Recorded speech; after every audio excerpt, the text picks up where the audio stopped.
un grenier fermé à clé, un héritage disparu et des secrets que personne n'ose murmurer. Bienvenue chez Détective Eternos, je suis votre hôte Aloïs. Cette histoire s'adresse aux esprits vifs. Laissez un commentaire et dites-nous d'où vous nous regardez. Vos réflexions éclairent toujours ce coin de mystère. Nous sommes heureux de vous accueillir ici. Commençons.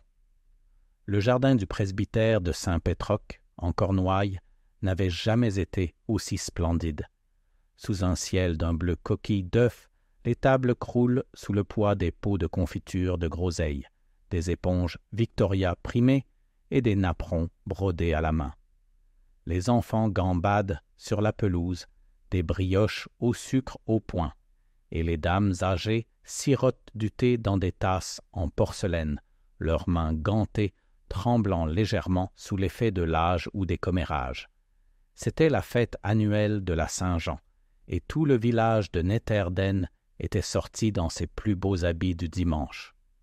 Miss Jane Marple, discrète près du treillis de rosiers, semblait parfaitement à l'aise au milieu des bavardages et du chaos floral. Ses gants de dentelle reposent soigneusement sur ses genoux. Son ombrelle inclinée juste pour protéger son teint délicat du soleil. Personne ne lui prêtait attention, ce qui lui allait à merveille. Elle observe tout le flirt maladroit entre le fils du boulanger et la nièce du vicaire, les sourires forcés entre les deux sœurs célibataires qui coprésident le club de jardinage et l'étrange absence du jeune monsieur Henry Gale, héritier du vieux domaine de Tremaine sur la colline. La fête battait son plein lorsqu'un silence soudain s'abattit sur la pelouse. Cela commença par un murmure ondulant comme des pinsons effrayés, jusqu'à ce que la musique s'arrête et que même les enfants sentent que quelque chose n'allait pas. Une petite femme essoufflée, coiffée d'un chapeau lavande, trébucha depuis l'allée menant à la vieille remise, son tablier taché flottant au vent. « C'est Henry M. Gale qui est mort, » parvint-elle à dire, les mains tremblantes, là-haut, dans le grenier de la remise. Gisant là, comme s'il était tombé, mais il y avait du sang, et ses paroles se terminèrent par un halètement collectif, tandis que les chaises raclaient, les tasses de thé s'entrechoquaient, et que l'atmosphère festive s'effondrait comme un treillis brisé. Miss Marple ne se leva pas. Au lieu de cela, elle attrapa calmement ses gants et les enfila avec une délicate précision, tandis que les villageois se précipitaient vers la vieille remise en pierre au fond de la propriété. Lorsqu'elle arriva sur les lieux délibérément, sans hâte, le chaos était déjà bien installé. L'agent Ernest Bream, jeune et trop enthousiaste, tentait de sécuriser le bâtiment avec son hargne habituel, bien que la moitié du village ait déjà investi le rez-de-chaussée. Quelques courageux s'étaient aventurés à l'échelle jusqu'au grenier, pour finalement reculer, le visage pâle et en marmonnant. « Que personne d'autre ne monte !» cria Bream, le visage rouge. « C'est une scène de crime, et il n'y aura pas de manipulation. Merci !» Miss Marple hocha légèrement la tête, en signe d'approbation devant sa tentative de contrôle, tout en remarquant 3 empreintes de pas sur le seuil poussiéreux menant à l'échelle, sans compter celle de l'agent. « Un peu tard pour ça, j'en ai peur, » murmura-t-elle, plus pour elle-même que pour quiconque. Le corps d'Henry Gale est bientôt descendu, respectueusement enveloppé et porté par le médecin du village et 2 messieurs du comité des fêtes.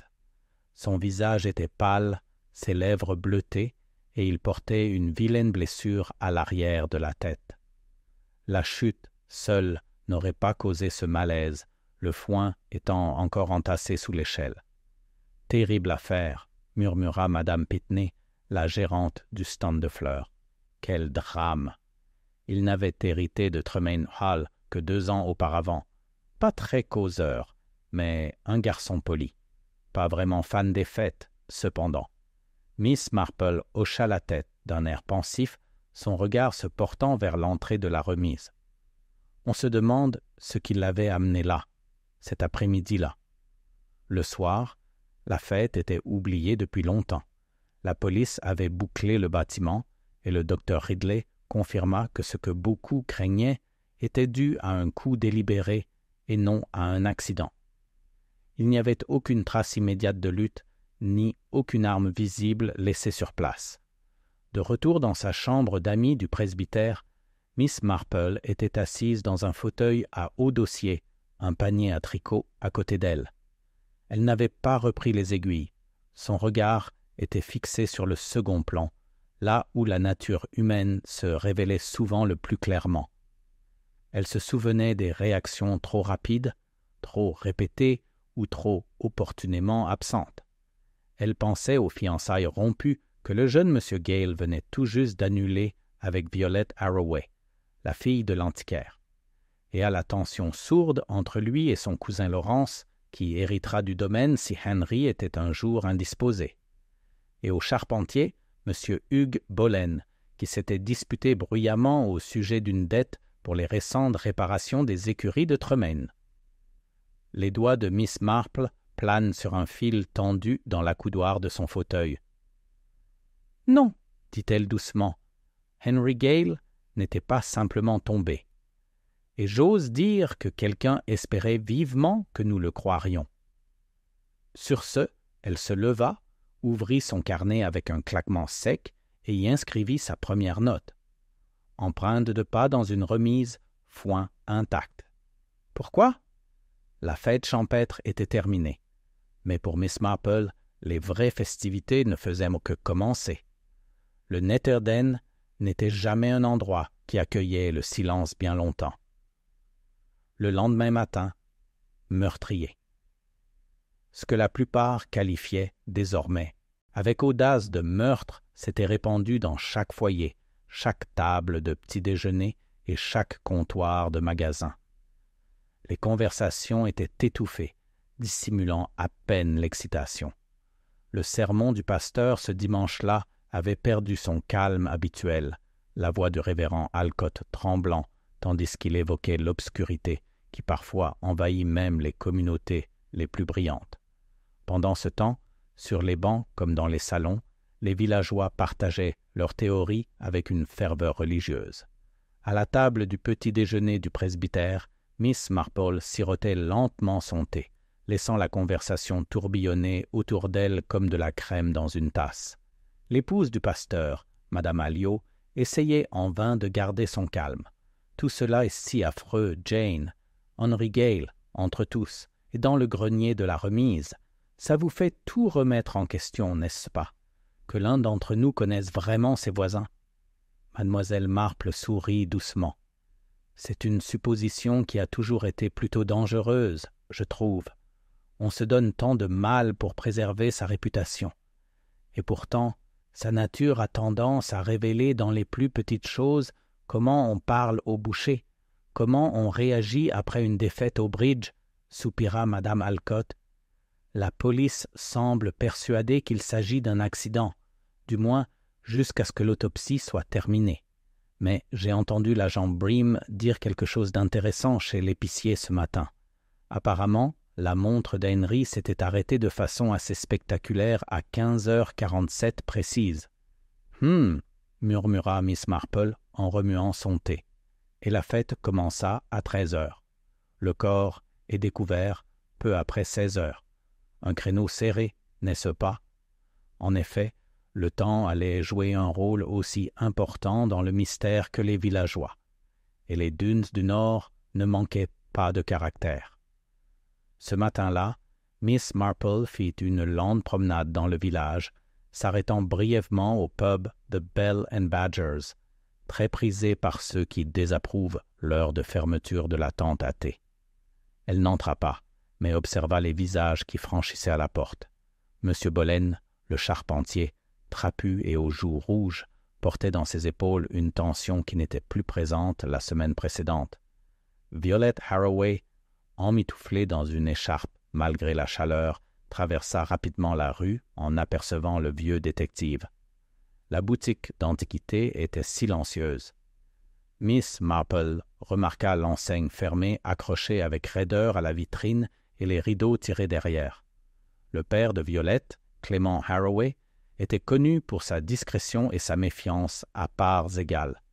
Rares étaient ceux qui connaissaient l'étendue de ses finances ou ses relations hors du village. Miss Marple gardait cela en mémoire comme une feuille pressée. Chez l'épicier, les conversations se déversent aussi librement que l'orge des caisses en vrac. Madame Pitney, en train de réorganiser une pyramide de pêches en conserve, était en pleine forme. Je vais vous dire ce que c'est, la jalousie de Miss Marple. Ce domaine dont Henry avait hérité, il ne lui était pas destiné, pas vraiment. J'aurais dû aller voir Laurence. Tout le monde sait que le père d'Henry était le frère cadet. C'est un miracle qu'il n'y ait pas eu de rancune plus tôt. Miss Marple n'était pas en désaccord. Elle écoutait simplement, notant chaque suggestion comme des notes dans un registre. La clé ne résidait pas dans les grandes déclarations, mais dans les incohérences et les contradictions que les gens prononçaient lorsqu'ils s'oubliaient. À 12h30, elle se retrouva devant Tremaine Hall. Sa façade de pierre semble plus sévère maintenant, le lierre s'enroulant comme des doigts soupçonneux autour des fenêtres. Lawrence Gale, le cousin aîné d'Henry de 3 ans, le salua avec une courtoisie sévère. « Miss Marple, dit-il, je m'attendais plutôt à ce que vous passiez. Juste pour vous présenter mes respects, dit-elle gentiment. C'est un grand choc pour le village. » Laurence hocha la tête et s'écarta pour la laisser entrer. « Oui, et un peu de casse-tête pour moi aussi. Henry était peut-être le maître des lieux, mais il était terriblement inattentif à la gestion du domaine. En pratique, tout me revenait. Je suppose que maintenant, c'est à moi de décider. » Les yeux bleus de Miss Marple pétillèrent. « Et qu'avez-vous pensé de cet arrangement de son vivant, je veux dire ?» Laurence hésita un tout petit peu trop longtemps. Ce n'était pas idéal. Mais j'y suis parvenu. Ils prirent le thé dans le salon, dont les murs étaient tapissés de sombres portraits ancestraux qui semblaient gronder les temps modernes.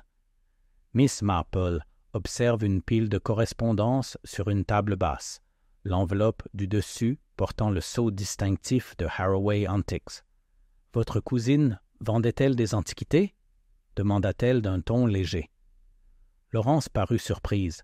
« Non, pas à ma connaissance, bien que Violette lui rendît visite de temps en temps. » Ils s'étaient rapprochés, brièvement. Avant qu'ils ne rompent, bien sûr. Était-ce son idée de rompre les fiançailles? Laurence eut un petit rire. Complètement. Violette n'avait, disons, pas le tempérament qu'Henri désirait finalement. Tempérament ou origine? Laurence cligna des yeux. Enfin, les deux, je suppose. Henri avait des idées sur le statut. Miss Marple se leva. « Et vous? Je suis plus pragmatique que sentimental, Miss Marple. Le statut social ne me concerne pas si les comptes sont équilibrés et si le toit ne fuit pas. » Dehors, Miss Marple jeta un coup d'œil à sa montre. 15h20. L'heure encore comme un fil silencieux se tissant à travers le tissu de la tromperie. Elle retourna vers le presbytère, passant devant la remise. Le ruban jaune du gendarme flottait dans la brise de l'après-midi. Juste au-delà, elle aperçut une petite silhouette agenouillée près du parterre de fleurs, la jeune Maggie Wheeler, 10 ans à peine, le visage solennel, creusant soigneusement avec un bâton. Lorsqu'elle aperçut Miss Marple, elle se leva. « J'étais là hier, » dit soudain Maggie. « J'ai vu un homme sortir du grenier, juste avant que la musique ne s'arrête. » Miss Marple s'agenouilla.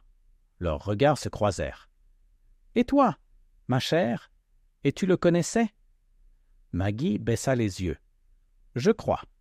Mais il n'était pas censé être là. » Le regard de Miss Marple s'aiguisa, bien que sa voix reste douce. « Et comment sais-tu ça? » Parce qu'il se cachait. Il descendit l'échelle en silence, comme s'il ne voulait pas que quiconque le voie. Son manteau était couvert de poussière. Miss Marple posa doucement une main sur l'épaule de la jeune fille. « Vous avez été très observatrice. C'est un cadeau utile. » Elle laissa la jeune fille retourner fouiller, mais son esprit bouillonnait de possibilités. Un témoin caché, un homme dans le grenier, une montre arrêtée, et un meurtre planifié non par rage, mais par calcul. De retour au presbytère, elle rouvrit son carnet et écrivit 3 lignes. Violette rompt ses fiançailles. Finances du père incertaines. Laurence, le suivant, trop calme. Un inconnu aperçu quittant le grenier, comportement secret. Et, sous-jacent, elle souligna un seul mot à 2 reprises. Motif. L'air de fin d'été à Netterdenne était inhabituellement lourd, comme si le village lui-même retenait son souffle. Bien que la fête champêtre fût terminée et que les banderoles aient été rangées, une étrange impression de performance subsistait. Les rideaux tressautèrent plus que d'habitude. Les portes s'ouvrirent juste assez pour surprendre les conversations. Le village, toujours friand de petits drames, se trouvait désormais pris dans une véritable tragédie et, comme on pouvait s'y attendre, il réagit avec un mélange d'horreur et d'émotion. Ce matin-là, Miss Marple était assise dans la modeste bibliothèque du presbytère, silencieuse à l'exception du tic-tac d'une horloge de carrosse en laiton sur la cheminée. Son carnet était ouvert à côté d'un petit plateau en argent rempli de biscuits digestifs intacts. Elle n'avait pas envie de biscuits. Son esprit était ailleurs, triant les détails avec la précision de quelqu'un habitué à démêler des nœuds invisibles aux yeux des autres. Ce n'était pas simplement une question de savoir qui avait bien pu vouloir la mort de Henry Gale, qui était presque trop facile. Plusieurs personnes avaient des moyens, et certainement un mobile. Non. Ce qui intriguait Miss Marple, c'était la chorégraphie de l'acte lui-même, le choix du grenier de la remise, le timing pour coïncider avec la fête, et le détail particulier du tas de foin intact. C'était un meurtre, elle en était certaine, mais subtil. Pas un crime passionnel, mais quelque chose de délibéré, de réfléchi, voire de théâtral. Elle venait de prendre sa plume lorsque la porte d'entrée du presbytère s'ouvrit brusquement, suivie de pas précipités et de la voix familière de l'agent Bream résonnant dans le couloir. « Mademoiselle Marple, êtes-vous là ?» Elle se leva et ouvrit la porte avant qu'il puisse frapper. « Ici, agent. Entrez, s'il vous plaît. » Bream, un homme dont la jeunesse n'avait pas encore acquis la patience nécessaire à un véritable travail d'enquête, entra dans la pièce, le visage rouge de rosâtre, une feuille de papier à la main. « Nous avons le premier rapport du coroner, » dit-il en agitant légèrement la main. « C'est officiel maintenant. Henry Gale est mort d'un traumatisme contondant à l'arrière de la tête. Pas une chute. Un meurtre, tout simplement. » Mademoiselle Marple hocha la tête. « Et l'heure du décès ? » « Entre 15h30 et 16h, dit le coroner. « Ça correspond à la montre, ce qui signifie que le coupable s'est éclipsé pendant la fête. Ça aurait pu être n'importe qui, et l'alibi de chacun est mou comme du pudding au pain. » Il hésite, jetant un nouveau coup d'œil au papier. Il y a un autre détail. Il a trouvé une légère trace de peinture verdâtre, à base d'huile. Le dos de sa chemise, éclaboussé sur le tissu. Miss Marple haussa un sourcil. « De la peinture ? Curieux. Ça pourrait affiner un peu les choses, tu ne trouves pas ? » « Il n'y a pas beaucoup d'endroits par ici où l'on utilise de la peinture à l'huile, » admit Bream. « J'ai pensé aller chez l'artiste, Mademoiselle Davinia Coates, tu sais, celle qui anime le cercle d'aquarelle hebdomadaire à la salle des fêtes. Mais son style est plus floral et léger, pas d'huile. » Miss Marple tapota doucement son carnet du doigt. « Pas Mademoiselle Coates, mais il y a quelqu'un qui pourrait t'intéresser. Saviez-vous que M. Bolen repeint les écuries de Tremaine Hall depuis 2 semaines? » Bream cligna des yeux. « Le charpentier! Il s'adonne à des travaux d'entretien. J'ai entendu M. Lawrence Gale en parler avec désinvolture. Et des peintures vertes, il en utilisait sur les portes. Ça pourrait valoir le coup de vérifier si le mélange qu'il a utilisé est à l'huile. » Bream griffonna quelque chose dans son carnet de poche. « Vous avez toujours 2 coups d'avance, Miss Marple. J'irai là-bas cet après-midi. » Après son départ, Miss Marple s'autorisa un moment de silence. M. Boleyn lui avait toujours semblé être un homme qui affichait ses irritations avec trop de fierté. Le genre d'homme qui se croyait offensé par la vie en général. Elle se souvenait de sa dispute avec Henry Gale chez l'épicier, une semaine seulement avant la fête. « Vous me devez plus que du bois, Gale, » avait-il rétorqué. « Vous me devez des promesses. » Personne n'avait remis en question la nature de ces promesses, ni la raison pour laquelle M. Gale les avait faites. Plus tard dans l'après-midi, Miss Marple fait une visite discrète à la boutique d'antiquités Harroway. L'enseigne était ouverte, mais aucun client ne s'attardait. À l'intérieur, l'air sentait le bois vieilli, la cire d'abeille et une légère odeur de lavande. Clément Harroway se tenait derrière le comptoir, ses longs doigts nettoyant un boîtier d'horloge orné avec un chiffon doux. Il leva les yeux avec un mélange de politesse et de retenue. « Miss Marple, » dit-il, une visiteuse inattendue. « J'espère ne pas être indiscrète, » dit-elle doucement. « Je voulais juste présenter mes condoléances. Le village est sous le choc. » Il hocha la tête avec un pincement de tête. Violette le prend mal, bien sûr. Elle se repose à l'étage. Des fiançailles rompues peuvent être douloureuses en toutes circonstances, et encore plus lorsqu'elles sont suivies d'une telle tragédie. Le regard de Clément se posa sur elle, froid et scrutateur. Effectivement. Le regard de Miss Marple balaya la boutique avec une aisance naturelle. Là, sur le mur du fond, se dressait une série de cadres dont l'un avait un fond en bois sculpté orné d'une curieuse tache verte pâle sur le bord. « Quel bel artisanat !» dit-elle en s'approchant. « Proviennent-ils de collections locales? Certains. D'autres, je les trouve dans des ventes à travers le comté.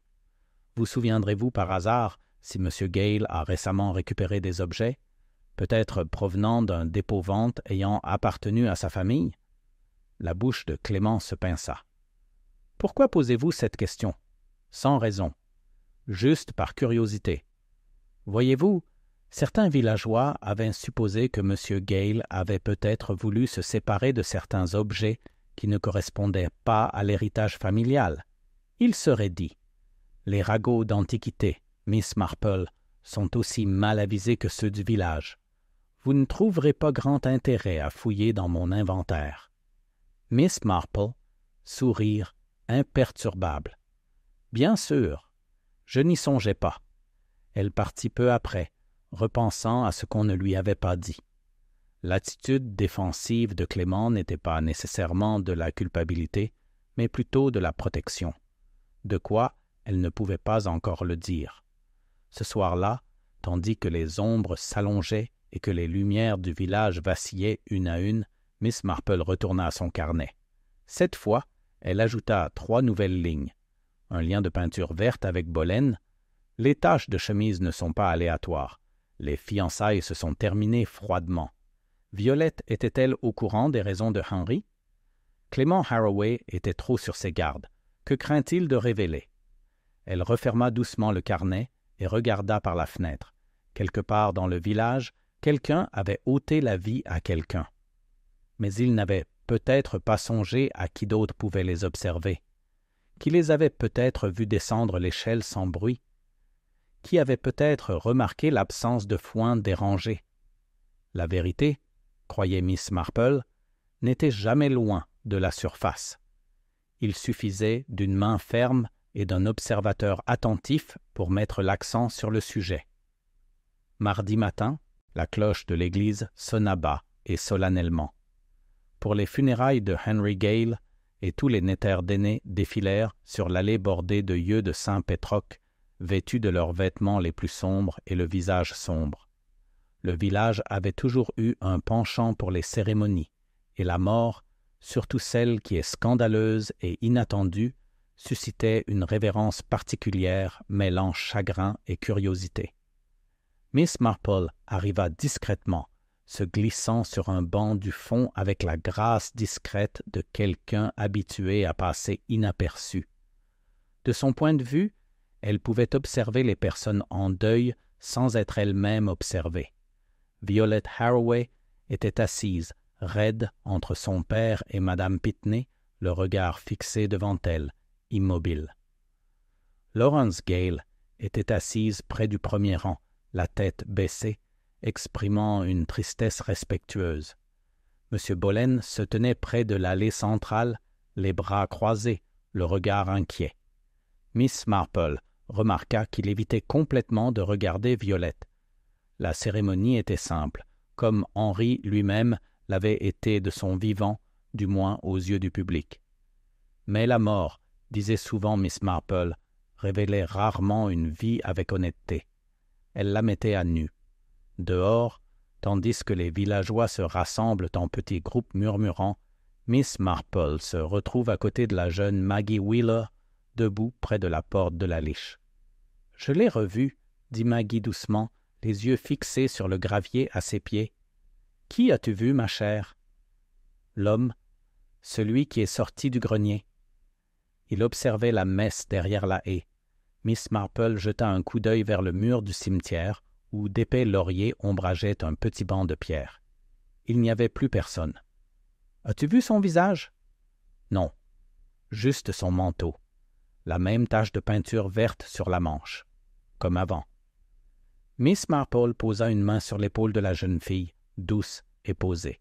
« Tu as été très courageuse de me dire ça, mais gardons ça entre nous pour l'instant, d'accord? » Maggie hocha la tête solennellement. Tandis que les villageois se dispersaient, Miss Marple emboîta le pas au révérend Alcott. « Belle messe, dit-elle. J'imagine que ce doit être difficile d'officier sous un tel voile de suspicion. » Le révérend hocha la tête avec lassitude. « Ça l'est. Henri était compliqué. Il y avait des rumeurs, même avant cela, des dettes impayées, des transactions sans lendemain. Et puis, bien sûr, l'affaire Violet. Je crains que sa vie ne soit plus évoquée après sa mort qu'elle ne l'a jamais été lorsqu'il était parmi nous. » Le regard de Mademoiselle Marple s'aiguisa. « Des dettes impayées, dites-vous? » Le révérend hésita. « Oh, des ragots de paroisse, surtout. Mais je sais qu'il avait promis des fonds pour financer les réparations du toit de l'église, mais qu'il n'avait jamais tenu sa promesse. Le comité de sacristie était assez découragé. Et M. Boleyn se plaignit d'avoir été trompé sur le paiement des travaux de l'écurie. Oui, je crois avoir entendu la même chose. Curieux, n'est-ce pas, comme les promesses non tenues laissent souvent une blessure plus profonde que les dettes déclarées. Cet après-midi-là, Miss Marple fit une promenade en bordure du domaine de Tremaine, où l'écurie se trouvait à l'écart de la maison principale, encadrée de tilleuls et recouverte d'une fraîche teinte vert forêt. Elle s'arrêta près de la porte latérale ouverte. À l'intérieur, une odeur de térébenthine et de sciure flottait dans l'air. Elle trouva M. Boleyn, marteau à la main, apparemment en train de réparer une poutre fissurée. Il la regarda à son approche, mais ne la salua pas. « Quel travail minutieux, M. Boleyn, » dit-elle joyeusement. « La nouvelle couche de peinture est très belle. » Il marmonna quelque chose d'indistinct. « Mais je me demande si c'est de l'huile. Je pose la question parce qu'une amie a un jour abîmé une jupe en laine en parfait état, après s'être appuyée contre un banc qui n'avait pas séché. »« De l'huile, oui, » dit-il d'un ton sec. « Je l'ai commandée spécialement à Truro. Elle met une éternité à sécher, mais elle résiste à la pluie. » Miss Marple pencha la tête, observant la poutre. « Et travaillez-vous ici le jour de la fête ?» Il se retourna brusquement. « Oui, jusqu'à 3 heures environ. Puis je me suis dirigé vers la place du village. J'ai vu la fin de la vente aux enchères de gâteaux. Pourquoi ? » « Sans raison, » répondit Miss Marple d'un ton doux. Elle essayait juste de reconstituer les événements de la journée. Boleyn serra les dents. « Je ne l'ai pas tué, si c'est ce que vous pensez. »« Oh, je n'ai jamais dit que vous l'aviez tué, même si votre nom revient souvent dans les conversations ces derniers temps. » Il lança le marteau avec un grand fracas. « Il m'avait promis, Gale. Il avait dit qu'il me donnerait le bail de la maison du garde-chasse. Il avait dit que je pouvais l'acheter directement. Puis, Il avait essayé d'en changer les conditions la semaine dernière. Il avait dit qu'il avait d'autres offres, des plus généreuses, de l'extérieur. Miss Marple croisa les mains. Ça a dû être frustrant. Il a menti. C'est ce qu'il a fait. Et il sourit en le faisant, comme si ça lui était égal que je travaille pour ce domaine depuis mes 17 ans.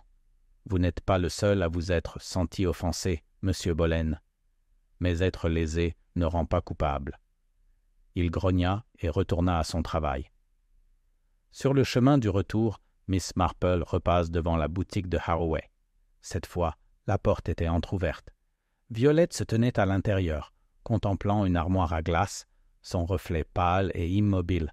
« Mademoiselle Haraway, dit doucement Mademoiselle Marple, puis-je vous déranger un instant ?» Violette cligna des yeux, puis se tourna en essayant de sourire. « Bien sûr, je crains de n'avoir pas beaucoup discuté. Personne ne s'y attendait, dit Mademoiselle Marple. Je me demandais juste quelque chose. Voyez-vous, la boutique de votre père vend des objets rares et souvent précieux. J'imagine que certains objets ont des histoires compliquées. » Violette hocha la tête. « Plus que vous ne le pensez, et plus que ce que nous exposons jamais. Henri ne s'est-il jamais renseigné sur quelque chose en particulier? Peut-être une pièce ayant appartenu à la famille Tremaine? » Son regard s'assombrit. Il s'en est informé. Une tabatière en argent aux armoiries de la famille. Elle avait été vendue il y a longtemps par son grand-père, mais Henri voulait la récupérer. Il disait que c'était pour restaurer la dignité de la lignée familiale. Avait-il réussi? Non. Le propriétaire actuel refusait de s'en séparer. Henri n'était pas content. Mademoiselle Marple hocha lentement la tête. « L'orgueil peut coûter cher. » La voix de Violette baissa. Il n'était pas ce que les gens croient. Il pouvait être cruel, pas ouvertement, mais discrètement. C'est pourquoi j'ai mis fin à tout ça. Je vois, dit Miss Marple. Merci pour votre honnêteté, ma chère. Ce soir-là, de retour au presbytère, Miss Marple était assise à son bureau, la fenêtre ouverte pour laisser entrer la brise fraîche. Son carnet, désormais constellé de connexions, ressemblait de plus en plus à une toile d'araignée. Elle ajouta à la liste la peinture à l'huile confirmait Bolen. Une tache verte correspondait au témoignage. Dette promise, motif du chalet du garde-chasse, aggravé par la trahison. Une tabatière antique, Gale obsédé par l'héritage, possible transaction secrète. Un témoin a-t-il repéré un homme aux funérailles? Est-ce qu'il est revenu sur les lieux? Ou a-t-il observé les réactions? Et enfin, une question qu'elle souligna. Le meurtre concernait-il des biens ou quelque chose de déjà perdu? Elle joignit les mains et contempla le cimetière, maintenant baigné d'une lumière dorée déclinante. Elle sentait la vérité se dessiner, mais pas encore la totalité.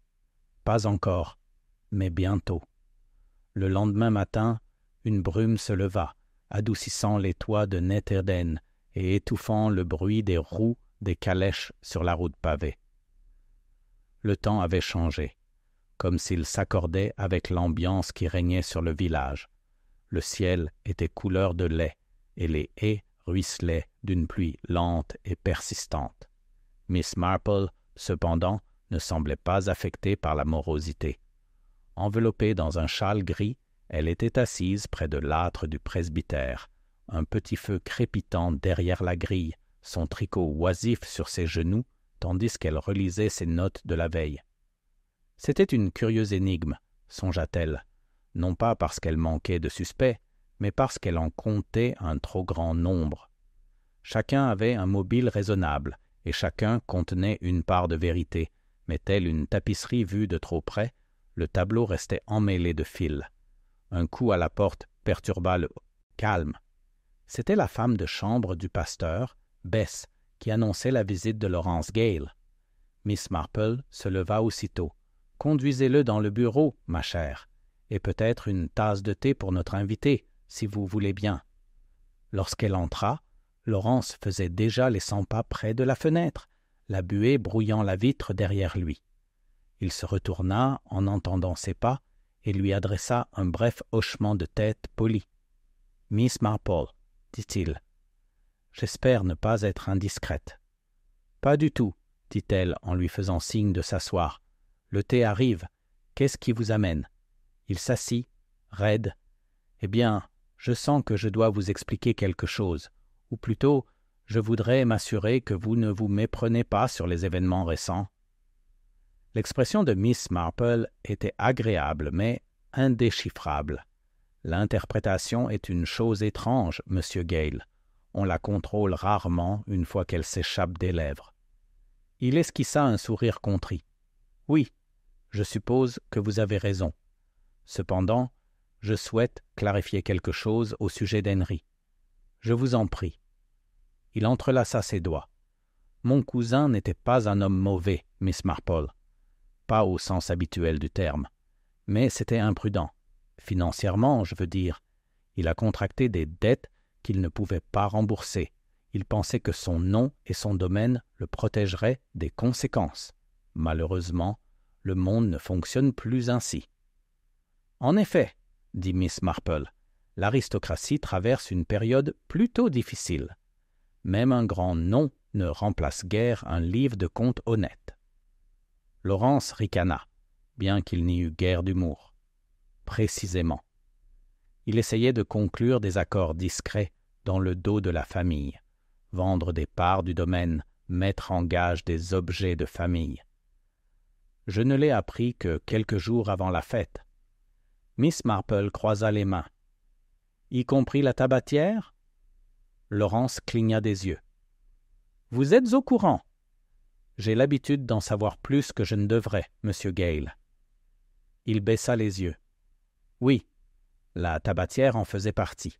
Il l'avait déjà promise au père de Violette en échange d'un capital. » Lorsqu'il tenta de se rétracter, Clément Haraway menaça de rendre leur arrangement public.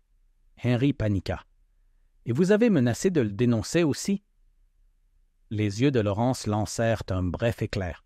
« Non, je l'ai confronté, certes, mais pas pour lui faire honte, seulement pour arrêter l'hémorragie. Je voulais protéger le peu d'honneur familial qui nous restait. » Il y eut un long silence, tandis que le feu crépitait et sifflait doucement. La voix de Miss Marple, lorsqu'elle se fit entendre, était calme et basse. « Vous savez, Monsieur Gale, parfois l'honneur et le désespoir suivent des chemins très similaires. Difficile, n'est-ce pas, d'y voir clair quand tant d'autres nous observent. » Laurence ne répondit pas, et Miss Marple ne lui posa aucune autre question. Lorsqu'il partit, le thé, intact, elle retourna à son carnet avec une résolution tranquille. Les motivations de Laurence évoluent, non pas la cupidité, mais la protection de l'héritage. L'orgueil, la peur d'être démasquée. Elle avait à peine fini d'écrire qu'un autre coup retentit, plus doucement. Bess réapparut, cette fois avec un mot plié. « De la mère de Maggie Wheeler, madame, dit-elle. Elle dit que vous devriez le lire immédiatement. » Miss Marple ouvrit le mot d'un doigt prudent. À l'intérieur, écrit d'un gribouillage étonnamment net, se trouvait le message suivant. « Miss Marple, Maggie m'a raconté quelque chose d'étrange la nuit dernière. Elle a dit avoir entendu des voix venant du grenier ce jour-là, deux, un homme et une femme. Elle pensait qu'ils se disputaient, puis l'échelle a grincé. Je pensais que vous devriez le savoir. E. Weller. » Miss Marple le lut 2 fois avant de le ranger soigneusement dans son carnet. Une femme dans le grenier? Cela, jusqu'à présent, n'avait pas été évoqué. Aucun des témoins n'en avait parlé. Mais Maggie, jeune et libre de toute supposition d'adulte, avait remarqué quelque chose que les autres n'avaient pas remarqué. Miss Marple se leva, enfila sa cape de pluie et se dirigea vers la salle des fêtes où se réunissait chaque jeudi le cercle de couture des dames. Ce n'était pas le genre d'endroit où l'on se confessait, mais les choses étaient souvent dites avec désinvolture, sans réfléchir, révélant plus que prévu. Dans la salle, l'air était chargé de cirage lavande et de fils de laine. Miss Coates, ronde et joyeusement inconsciente, lui fit signe d'approcher. « Jane, ma chère, ravie de vous voir. Rejoignez-nous. Nous sommes en train de coudre des housses de coussin pour les bancs de l'église. Les dernières étaient terriblement rugueuses. Miss Marple sourit et s'assit, ses mains se déplaçant bientôt avec un rythme régulier. Elle laisse la conversation prendre le dessus sur ses murmures concernant les funérailles, ses spéculations sur l'héritage, sa désapprobation quant à l'absence de Violette du cercle de couture depuis la fin des fiançailles. « Cette pauvre fille, » murmura Madame Dempsey, « être laissée comme ça. » Et si, publiquement, j'ai entendu dire qu'elle avait été vue près de la remise à voiture ce jour-là, avant la découverte. Les doigts de Miss Marple s'immobilisèrent une demi-seconde. « Ah, je n'avais pas entendu. »« Ah oui, » poursuivit Madame Dempsey. « La fille de ma cousine, Liliane, vit quelqu'un en robe bleu pâle, debout près de la portière. Je crus que c'était Violette. C'était peut-être juste avant que les cris ne commencent. »« Des cris ?» demanda Miss Marple d'un ton léger. « Une petite dispute, apparemment. » Liliane n'entendit pas ce qui se disait. Elle trouva cela étrange, cependant. Miss Marple se remit à coudre, son esprit reprenant tranquillement les fils. Une voix de femme dans le grenier, un témoin situant Violette à proximité, des fiançailles rompues, pas aussi conclues qu'on le croyait. Elle resta jusqu'à la fin de la réunion, puis retourna chez l'antiquaire. Cette fois, Clément Haraway la rejoint à la porte. « Elle n'est pas là, » dit-il avant qu'elle puisse parler. « Violette est partie chez sa tante à Exeter. J'avais besoin d'espace, dit-elle. Après tout ça. »« Je vois, » répondit Miss Marple. « Est-elle partie hier? »« Non. Ce matin. Tôt. Je l'ai conduite moi-même à la gare. » Miss Marple hocha la tête, mais son esprit murmura une toute autre question. Violette savait-elle que l'étau des soupçons se resserrait? Et si oui, fuyait-elle autre chose que le chagrin? Cette nuit-là, la pluie continue de tomber, trempant la terre et effaçant les empreintes que le village n'avait pas encore retrouvées. Et dans son carnet, Miss Marple ajouta une dernière ligne sous les découvertes du jour. Une seconde voix dans le grenier. Ni Henry, ni Laurence. Une femme. Elle fixa la phrase un long moment, puis dessina un petit cadre bien rangé autour. Un cadre attendant d'être ouvert. La pluie avait enfin cessé en milieu de matinée, laissant derrière elle un ciel pâle et lumineux, comme si les cieux eux-mêmes tentaient de purifier Netherden de son inquiétude. Pourtant, l'humidité persistait sur le village comme un film, et sous l'air frais et le chant des oiseaux, la suspicion s'éveillait dans les haies et les devantures des boutiques. Miss Marple était assise dans le petit salon ensoleillé du presbytère, raccommodant discrètement une fine pièce dans ses gants de marche. Elle travaille méthodiquement, ses pensées non pas sur la couture, mais sur la voix dans le grenier féminin, effrayée peut-être, ou en colère. Quoi qu'il en soit, cela modifiait le schéma du crime, modifiant les angles comme la lumière du soleil frappant à travers un vitrail. L'image était encore partielle, mais un coin commençait à s'affiner. Elle s'apprêtait à poser son aiguille lorsque le vicaire entra, un télégramme plié à la main. « Jane, » dit-il en fronçant les sourcils, « ceci vous est parvenu à l'instant, marqué comme urgent. » Miss Marple l'accepta sans s'alarmer visiblement. Les télégrammes étaient rarement annonciateurs de joie, et quand on vivait aussi longtemps qu'elle, l'urgence effrayait rarement, mais intriguait toujours. Elle le lut une fois, à voix basse, puis une seconde fois à voix haute. Miss Marple a confirmé que Violette n'a jamais monté dans le train pour exécuter, aucune histoire dans aucune gare. Elle n'est pas avec sa tante, Colonel Melcher. Elle plia le message calmement et le posa sur la table à côté de sa tasse de thé. « Eh bien, dit-elle, cela complique un peu les choses. » Le vicaire parut surpris. « Elle a disparu, alors ?» Miss Marple hocha la tête. « Pas disparu, exactement. Élude. » Elle se leva et prit un moment pour attacher les boutons de nacre de son cardigan. Si Violette n'a pas quitté Netherden, alors elle se cache ou est cachée. Et l'une ou l'autre explication exige que nous examinions de plus près ceux qui auraient pu l'aider à disparaître. Elle quitta le presbytère et marcha d'un pas décidé vers la place du village. Chemin faisant, elle croisa M. Bolen qui chargeait des planches à l'arrière de sa charrette. « Bonjour, Monsieur Bolen, » dit-elle d'un ton léger. Il grogna quelque chose d'indistinct et elle s'arrêta près de lui, comme traversée par une pensée passagère. « Vous ai-je déjà demandé si vous connaissiez bien mademoiselle Haraway ?» Il cessa d'empiler les planches et plissa les yeux vers elle. « Nous vivons dans le même village. Tout le monde se connaît. »« Oui, » répondit-elle, « mais proximité et intimité sont rarement synonymes. » Sa mâchoire se contracta. « C'est une fille intelligente, celle-là. Plus intelligent qu'on ne le pense. Henry n'a jamais apprécié ça. »« Non, » dit doucement Miss Marple. « Je suppose que non. » Elle le laissa là, la regardant partir, le marteau à la main, immobile. Les archives du village étaient nichées derrière le cimetière, un bâtiment étroit aux murs épais et aux petites fenêtres. À l'intérieur, mademoiselle Marple fut accueillie par madame Fanshawe, la vieille gardienne qui avait présidé aux registres paroissiaux pendant 3 décennies. « Jane, ma chère, » dit-elle en levant les yeux d'une pile de fiches.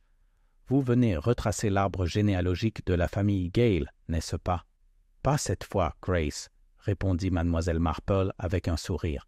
« Je me demandais si vous auriez le plan municipal du domaine de Tremaine, y compris les dépendances. » Madame Fanshawe le prit sans poser de questions et le déplia sur une longue table en chêne.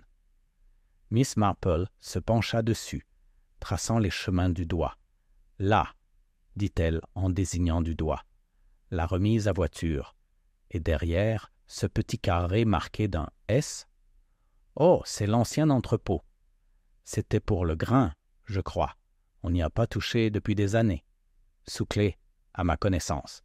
Y a-t-il encore une clé? » Madame Fanshawe parut pensive. Il y en avait une partie du domaine. Probablement dans le coffre-fort de Tremaine Hall.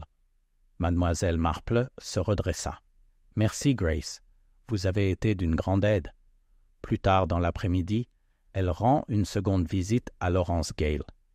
Il la reçut à la bibliothèque, où la poussière avait déjà commencé à retomber là où Henry était jadis occupé.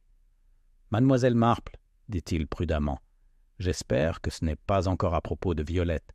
Je vous ai dit qu'elle était partie pour Exeter. » Mademoiselle Marple lui tendit le télégramme sans un mot. Il le lut, et son visage se vida légèrement. « Elle n'est pas partie, dit-il. »« Non, ce qui signifie que quelqu'un l'a aidée à disparaître, quelqu'un qui pensait la protéger ou cacher sa culpabilité. » Laurence hésita. « Vous pensez qu'elle a tué Henry? Je pense qu'elle était peut-être dans la remise, qu'elle ait vu ce qui s'est passé ou qu'elle y ait joué un rôle. Cela reste à découvrir. » Il détourna le regard. « Elle était effrayée. Je le sais. Je l'ai vue 2 nuits avant la fête. Elle est arrivée ici en larmes. Elle a dit qu'Henry l'avait menacée. Pas de violence, il n'était pas de ce genre, mais de destruction. Il voulait quelque chose qu'elle ne pouvait pas lui donner. » « Qu'était-ce? » Je n'ai jamais posé la question. Miss Marple incline la tête. « Mais je pense que vous le savez. » Il ne répondit pas. « Laurence, » dit-elle doucement, « si Violent se cache et si vous la protégez, sachez que cette vérité a tendance à surgir. Souvent, elle le fait sans prévenir. » Après une pause, il hocha lentement la tête. « Il y a un vieux grenier à grains derrière la remise, » dit-il. « Personne ne l'utilise. La clé est dans le tiroir du bas du bureau de l'entrée. » Miss Marple le remercia et partit sans autre commentaire. Elle atteignit le grenier à grains alors que le crépuscule commençait à étendre ses longs doigts sur le terrain. Le bâtiment était trapu et délabré, le lierre grimpant sur ses murs de pierre comme des sentinelles silencieuses. La clé tourna avec effort. Les gonds grinçaient. À l'intérieur, il faisait sombre et sec. Une odeur de vieux bois et de poussière flottait dans l'air. Au début, il semblait vide. Puis un léger bruissement retentit. Un souffle s'éleva du coin le plus éloigné. « Miss Harroway, » dit Miss Marple calmement, « n'avez pas besoin de vous cacher. Je ne suis pas la police. » Violette s'avança dans la pénombre, sa robe bleu pâle froissée, les cheveux relevés en une spirale nerveuse. « Je ne l'ai pas tué, » dit-elle aussitôt. Miss Marple hocha la tête. « Alors, dis-moi ce que tu as fait. » La voix de Violette tremblait. « Je l'ai rencontré là-bas, dans le loft. Il m'a demandé de venir discuter. Il a dit qu'il était prêt à tout reconsidérer. La tabatière, l'argent, nos fiançailles. Mais ce n'était pas une réconciliation. Il voulait autre chose, une signature. Il avait rédigé un accord, quelque chose d'obligatoire. J'ai refusé. Il s'est mis en colère. Il m'a attrapé par le bras. Je me suis écarté. Et alors, je suis parti. Je suis descendu de l'échelle et j'ai couru. Y avait-il quelqu'un d'autre? Violette hésita. Je ne sais pas. J'entendis des pas en bas, mais je ne me retournai pas. Miss Marple la croyait. La peur dans la voix de Violette n'était pas calculée. Elle était réelle, mais surtout, elle correspondait. Elle recula, son esprit explorant déjà les implications. Violette avait quitté le loft vivante.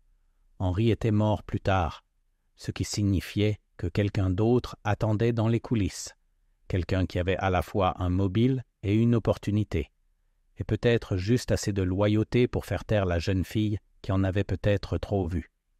Miss Marple se retourna pour partir, l'image se formant lentement dans ses pensées. Une robe bleue, une tache verte, une dispute, une seconde chance de meurtre. Elle referma la porte du grenier à grains derrière elle et retourna dans le crépuscule, carnet à la main. Demain, elle le savait, elle commencerait à poser les dernières questions. Le lendemain matin se leva d'une clarté froide, le ciel pâle et fin comme du parchemin, des volutes de brume ondulant sur les haies comme des secrets cherchant à retourner à la terre. Miss Marple, toujours matinale, était déjà assise à la table du petit déjeuner lorsque le révérend Alcott descendit l'escalier avec un soupir las. « Je crois vraiment que cette semaine m'a fait vieillir, » murmure-t-il en mélangeant du sucre dans son thé. Miss Marple sourit faiblement. Le mystère est comme la moisissure, le révérend s'installe dans les coins, obstinément persistant jusqu'à ce qu'on aère la maison. Il rit doucement, mais ne dit rien de plus. Miss Marple pensait ailleurs. Le récit de Violette, bien qu'incomplet, avait modifié la chronologie. Si elle avait quitté la remise vivante avant le coup fatal, alors que quelqu'un d'autre avait suivi Henri en haut de l'échelle, ou était déjà là, à attendre, et que quelqu'un était resté silencieux pendant que tout le village chuchotait. Elle prit son manteau après le petit déjeuner et se dirigea vers le bureau du gendarme du village, un modeste bâtiment à côté du poste. L'agent Brim leva les yeux de ses papiers avec un soulagement évident en la voyant. « Mademoiselle Marple, je voulais vous rendre visite. Nous avons eu des nouvelles. Oh !» Nous avons confirmé que Henry Gale avait retiré une somme assez importante de sa banque la veille de la fête, 50 livres en espèces, mais il n'en restait aucune trace sur lui, ni dans la remise, ni dans le domaine. « Intéressant, » murmura mademoiselle Marple. « Et il n'a fait aucun achat, aucun que nous puissions trouver, ni chez l'épicier, ni chez les commerçants. C'est comme si l'argent avait disparu avec lui. » Elle hocha la tête pensivement. « Et la peinture verte, avez-vous pu la faire correspondre à celle des écuries ?» Brim avait l'air satisfait. « Nous, en effet. L'échantillon prélevé sur sa chemise correspond à la peinture à l'huile utilisée pour les écuries de Tremaine. Elle est unique et fabriquée par un fabricant de Truro. M. Bolen a confirmé être le seul à Netherden à avoir commandé ce lot. Et l'arme du crime? Pas de chance pour l'instant. Peut-être un outil émoussé, un marteau, une clé anglaise, quelque chose de lourd. Mais elle n'a pas été retrouvée. Miss Marple le remercia et sortit dans l'air frais. ses pensées tournant à nouveau autour de M. Hugh Boleyn. La tache verte, le mobile de la trahison, la proximité des écuries. Pourtant, quelque chose clochait. La colère de Boleyn était évidente, son ressentiment presque théâtral. Et comme Miss Marple l'avait appris depuis longtemps, la véritable culpabilité portait rarement un costume aussi criard. Elle décida de faire un détour par l'ouest du village, où un étroit sentier courait derrière la propriété de Tremaine, serpentant vers les bois. À mi-chemin se trouvait une petite maison avec une cheminée tordue et un jardin d'herbes aromatiques. Elle appartenait à Madame Aurélia Frobisher, une veuve à l'âge incertain et à la mémoire rare. Miss Marple frappa doucement. Aurélia ouvrit, enveloppée dans un châle couleur violet fané. Ses yeux perçants se plient légèrement à la vue de sa visiteuse, puis s'adoucissent. « Ah, Jane Marple, entrez, je vous attendais. » Miss Marple sourit. « Comme vous êtes intelligente, Aurélia. »« Pas intelligente, » dit la vieille femme en la faisant entrer. « Juste observatrice. Vous marchez davantage ces derniers temps, cela signifie toujours que vous réfléchissez. » Miss Marple prit la chaise offerte près du feu. « Alors, je vous demanderai de faire votre propre observation. » Aurélia verse du thé dans des tasses dépareillées. De quoi s'agissait-il? Le jour de la fête. Avez-vous remarqué quelque chose d'inhabituel, surtout près de la remise? Aurélia remua son thé d'un geste absent. Inhabituel? Seulement que tout le monde s'efforçait de paraître ordinaire, ce qui est toujours suspect.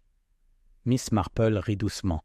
« Mais oui, » poursuivit Aurélia, « j'ai vu quelqu'un que je n'ai pas reconnu. Un homme. Pas de coin. » Miss Marple se pencha légèrement en avant. « Quand » ? Vers 3h20.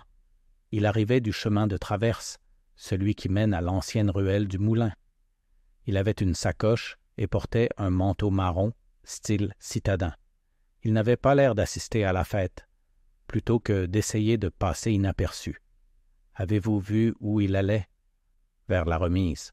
Je supposais qu'il était un invité.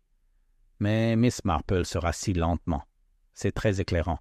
Merci, Aurélia. Elle quitta le cottage, plongée dans ses pensées. Un étranger. C'était un fil conducteur qu'elle n'avait pas encore suivi.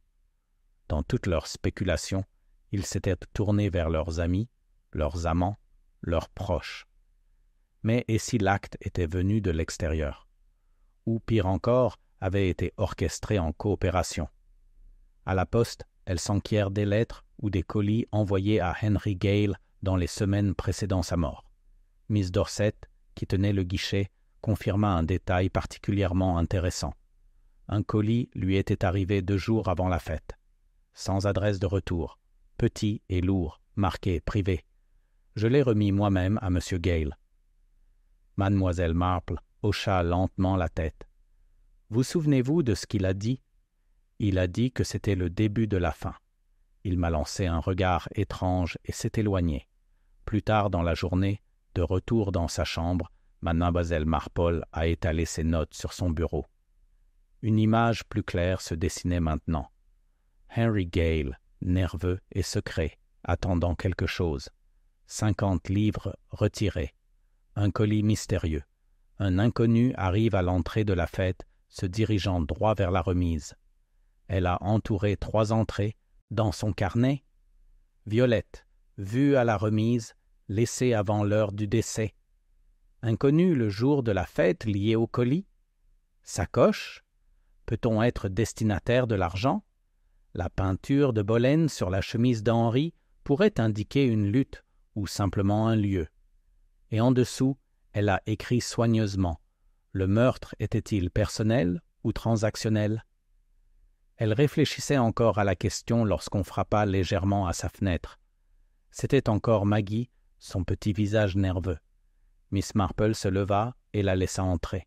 « J'ai vu autre chose, » dit Maggie d'une voix à peine plus forte qu'un murmure, dans le grenier à grains, un petit carnet. Je ne l'ai pas ouvert, je ne voulais pas avoir d'ennui. Mais il portait le nom de Henry Gale sur la couverture. Le pouls de Miss Marple s'accéléra. « Et il est toujours là ?»« Je crois. Il était dans un coin, sous des sacs. Elle se pencha et glissa une pièce dans la paume de la jeune fille. « Tu as fait plus de bien que tu ne le penses, ma chère. Maintenant, cours et ne dis rien. » De nouveau seule, Miss Marple retourna à sa fenêtre et contempla les arbres. Si le carnet était bien ce qu'elle soupçonnait, il pourrait révéler les intentions ultimes d'Henry, et avec elle, l'identité de celui qui les craignait le plus. La fin d'après-midi, à Netherden, apportait un calme étrange, un silence qui semblait s'installer derrière les arbres et s'installer sur les toits. C'était le genre de silence qui précède souvent une révélation, du moins c'est ce que croyait Miss Marple. La vérité, lorsqu'elle était proche, était toujours précédée de silence, comme l'instant qui précède l'envol d'un oiseau. Lorsqu'elle atteint le grenier à grains derrière la remise, les ombres s'étendent déjà sur le champ. La clé tournait toujours avec raideur dans la serrure, et une odeur de bois sec et de paille la saisit de nouveau lorsqu'elle entra. L'espace d'un instant, le silence sembla absolu, comme si l'espace lui-même retenait son souffle. Miss Marple se dirigea d'un pas mesuré vers le coin du fond, là où Maggie l'avait indiqué. Les sacs d'orge étaient, comme elle l'avait décrit, affaissés en rang, insensibles au temps et à l'usage.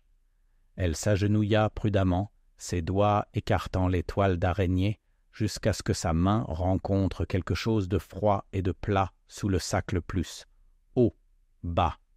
C'était un carnet en cuir usé, de la taille d'une paume d'homme, aux bords adoucis par l'usage. Elle l'ouvrit avec précaution. La première page portait l'écriture soignée et penchée de Henry Gale. En haut était écrit « Grand livre privé.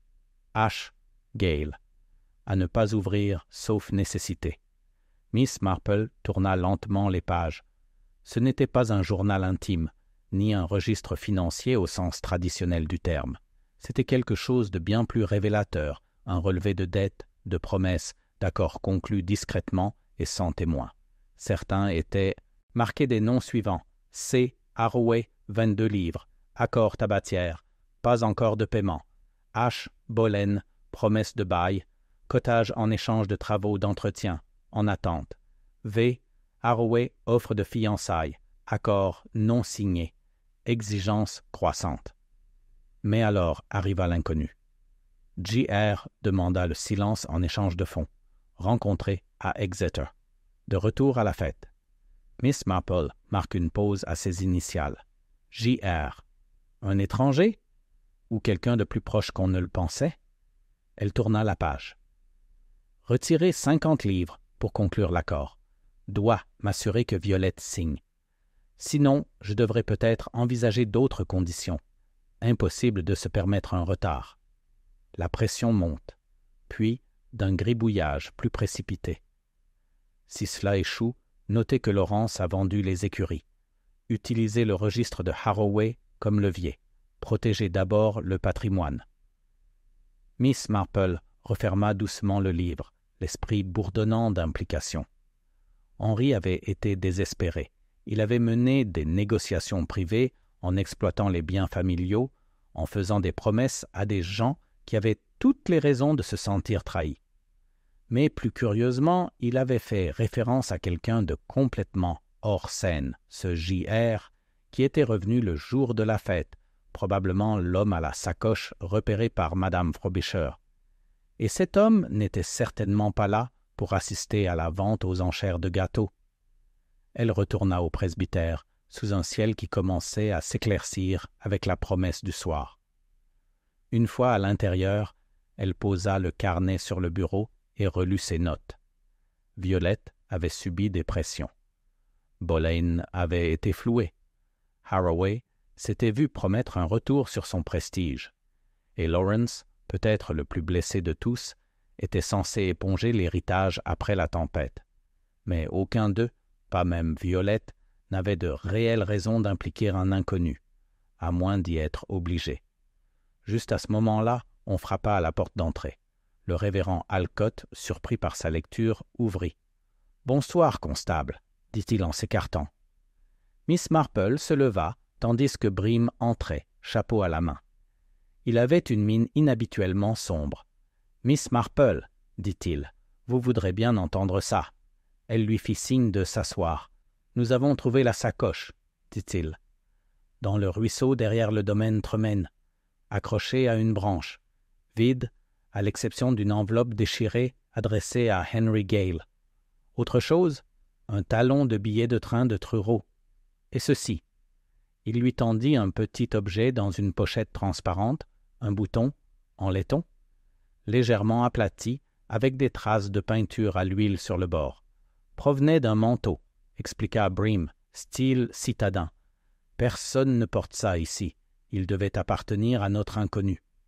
Miss Marple examina le bouton à la lumière de la lampe. « Il n'était pas tombé, dit-elle.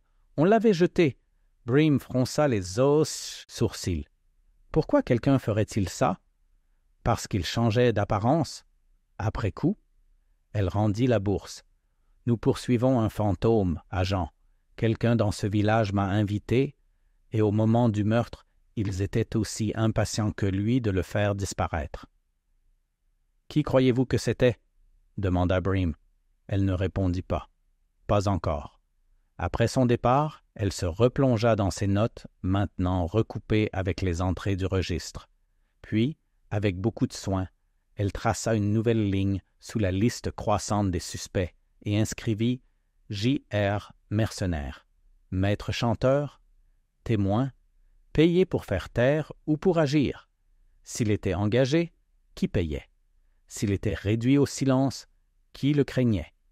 Et où est l'argent? » Elle referma le carnet. Un dernier détail, insaisissable mais certain, manquait encore. Une voix qui n'avait pas encore parlé. Mais Miss Marple savait qu'elle se ferait entendre. Elle y veillerait. Le lendemain matin, une brise fit trembler le lierre contre les fenêtres du presbytère et envoya les feuilles craquantes filer dans les ruelles de Netherden. Une énergie particulière sembla s'installer sur le village. Tendue, vigilante, ce silence qui n'arrive pas avant l'orage, mais après son passage. Une tranquille disponibilité régnait désormais, comme si la vérité, longtemps enfouie, avait commencé à ressortir d'elle-même. Miss Marple était assise à son bureau, le registre privé ouvert dans la douce lumière. Son regard se posa à nouveau sur les initiales J.R. Ce nom manquant était devenu une ombre portée sur toute l'affaire. Qui était cet homme de Truro? Un mercenaire? Un maître chanteur? Ou quelque chose de complètement différent? Elle soupçonnait de plus en plus que la réponse ne résidait pas dans son identité, mais dans celle de l'invité. Il n'y avait qu'un seul moyen de le savoir. Elle plia délicatement le registre et le glissa dans son sac à main, puis enfila son imperméable et retourna à Tremaine Hall. Laurence ouvrit la porte, les sourcils froncés, les yeux noirs cernés par la fatigue de la semaine passée. « Mademoiselle Marple, » dit-il d'une voix cassante. « De retour si tôt? »« J'espère ne pas m'imposer, » dit-elle doucement, « mais j'ai trouvé quelque chose que vous devriez voir. » Elle le suivit dans le bureau où le feu avait été allumé pour lutter contre l'humidité. L'odeur du pain brûlé se mêlait à celle du cuir et du tabac à pipe. Une fois assise, Mademoiselle Marple posa le carnet sur la table et l'ouvrit aux notes concernant la tabatière, le bail, et J.R. Lawrence parcourt les pages, les sourcils froncés. « Vous avez lu ceci? » demanda-t-il. « Oui. Et je pense que vous aussi. » Il leva brusquement les yeux. La voix de Mademoiselle Marple resta calme. « Vous avez dit que Henry était désespéré, qu'il concluait des accords dans le dos de la famille, mais vous n'avez pas mentionné celui-ci. J.R., l'homme de Truro. Il est arrivé le jour de la fête. On l'a vu se diriger vers la remise. Laurence resta immobile. « Je ne sais pas qui c'était, » dit-il doucement, « mais vous le connaissiez, » répondit-elle. « N'est-ce pas? » Un long silence suivit. Le feu crépita et le tic-tac de l'horloge emplit la pièce comme un métronome. Enfin, Laurence prit la parole. « Henri m'a dit que quelqu'un viendrait. Il a dit que c'était pour affaire, mais il n'a pas donné de nom, juste que l'affaire devait être conclue ce jour-là. » Miss Marple attendit, mais il ne donna pas de détails. Elle se pencha légèrement en avant. « Laurence, je crois que cet homme n'était pas simplement un créancier ou un coursier. Je crois qu'Henri l'a engagé pour quelque chose de louche, pour intimider, peut-être pour obtenir une signature de Violette, mais quelque chose a mal tourné. » Laurence déglutit. « Vous pensez que cet homme a tué Henri? Je pense qu'il était peut-être destiné à effrayer, mais quelqu'un d'autre est arrivé le premier, ou les a trouvés tous les deux là et a profité de l'occasion. » Il secoua lentement la tête. « Ça ne réduit pas la portée, n'est-ce pas? »« Non, dit-elle, mais ça nous rapproche. » Elle se leva. « Dites-moi, savez-vous qu'Henri tenait un tel registre? Je le soupçonnais d'avoir ses propres archives, dit-il. Il m'a caché des choses vers la fin. » Miss Marple hocha la tête. « Je me demande si Violette le savait. » Elle le laissa à ses pensées et retourna lentement vers le village. Le registre avait clairement démontré une chose. Henri avait construit une tour d'obligation, chaque promesse s'accumulant jusqu'à ce qu'elle ne puisse plus supporter le poids de son ambition. Et quand elle commença à s'effondrer, tous ceux qui se trouvaient en dessous avaient des raisons de fuir ou de riposter. Elle arriva au bureau de poste au moment où Miss Dorset accrochait l'affiche. Bientôt de retour. À la vue de Miss Marple, elle déverrouilla la porte. « Pardonnez-moi, » dit Miss Marple, « mais je me demandais si je pouvais me renseigner sur un point précis. » Miss Marple lui fit signe d'entrer. « Bien sûr, si je peux vous aider. Avez-vous remarqué de la correspondance, des lettres ou des colis d'Exeter au cours du mois dernier? Quelque chose destiné à la famille Gale ou à Violette Haraway? » Miss Dorset cligna des yeux. « Maintenant que vous le dites, oui. Il y en avait un. Une lettre oblitérée par Exeter, arrivée il y a 2 semaines, pour M. Gale. Écriture inhabituelle, lettre majuscule, pas d'adresse de retour. A-t-elle été récupérée? Pas par M. Gale, non. Je me souviens que Laurence l'a récupérée ce jour-là. Il a dit qu'Henri était malade. » Les yeux de Mademoiselle Marple se plissèrent. « Vous souvenez-vous du jour? Le jeudi avant la fête. » Mademoiselle Marple la remercia et sortit, les pensées s'accélérant. Une lettre anonyme d'Exeter, récupérée par Laurence au nom d'Henri. Un mystérieux inconnu de Truro arrive juste à temps pour la mort d'Henri, et Laurence, le cousin responsable, héritant du domaine suite à une série de malheurs parfaitement synchronisés. Elle retourna au presbytère et trouva l'agent Bream qui l'attendait déjà. « J'ai pensé à ce bouton, dit-il, celui trouvé dans le ruisseau. Et, eh bien, nous avons vérifié auprès du tailleur de Truro. Seuls 4 manteaux de ce type ont été vendus le mois dernier. L'un d'eux a été payé comptant par un homme correspondant à la description donnée par Madame Frobisher. Mais voilà, nous avons remonté la commande jusqu'à une maison de chambre. L'homme s'est présenté comme John Radcliffe. Miss Marple s'est figée. J.R. Bream a hoché la tête. « Exactement. A-t-il signé le livre d'or? » « Oui. Mais la signature était fausse. Nous l'avons confirmé. Le nom a déjà été utilisé ailleurs, on dirait un pseudonyme. » Miss Marple a senti la dernière pièce du puzzle se mettre en place. L'étranger avait été embauché. Il était venu à Netherden sur instruction. Et son nom, J.R., était le seul fil conducteur que tout le monde laissait en suspens. Sauf un. Plus tard dans l'après-midi, elle rend une visite discrète à Clément Haraway. La boutique d'antiquités était vide, la cloche au-dessus de la porte sonnant comme un carillon lorsqu'elle est entrée. Haraway a levé les yeux de derrière le comptoir. « Miss Marple, a-t-il dit. De retour? »« Oui. » « J'aimerais vous interroger au sujet d'un arrangement commercial. » Son expression est restée inchangée. « Henry Gale vous devait de l'argent, monsieur Haraway? Ou était-ce vous qui lui en deviez? » Il ne répondit pas. « Voyez-vous, poursuit-elle, quelqu'un avait arrangé la visite d'un certain John Radcliffe à Henry le jour de la fête, un homme de Truro. Mais Radcliffe n'était pas là pour faire du commerce d'antiquités. Il était là pour régler une dette et faire taire quelqu'un qui était au courant. » Haraway serra les lèvres. « Je ne connais aucun Radcliffe. Non, mais votre fille, peut-être. » Cela le frappa. Ses mains agrippèrent le bord du comptoir. La voix de Miss Marple baissa. « Savait-elle que vous aviez des ennuis, Clément? L'a-t-elle à essayer de vous protéger? Où le lui avez-vous demandé? » Son silence en disait plus long que les mots. « Je crois, dit-elle doucement, qu'Henri menaçait de révéler une affaire falsifiée. Peut-être quelque chose impliquant une pièce de votre boutique. Si cela était rendu public, votre réputation et la sienne en souffriraient. Peut-être avait-elle paniqué. Peut-être que quelqu'un d'autre l'avait fait. Mais Radcliffe n'avait jamais réussi à joindre Henry, parce que quelqu'un l'avait contacté en premier. Pourtant, il ne dit rien. Miss Marple poussa un léger soupir. « Je laisserai bien sûr l'affaire entre les mains du gendarme, mais pour que votre fille ait un peu de paix, la vérité doit éclater maintenant, avant que quelqu'un d'autre ne décide de parler à sa place. » Elle fait demi-tour et quitte la boutique, le silence pesant derrière elle. De retour au presbytère, elle ouvrit son carnet et nota une dernière phrase sous la liste des suspects.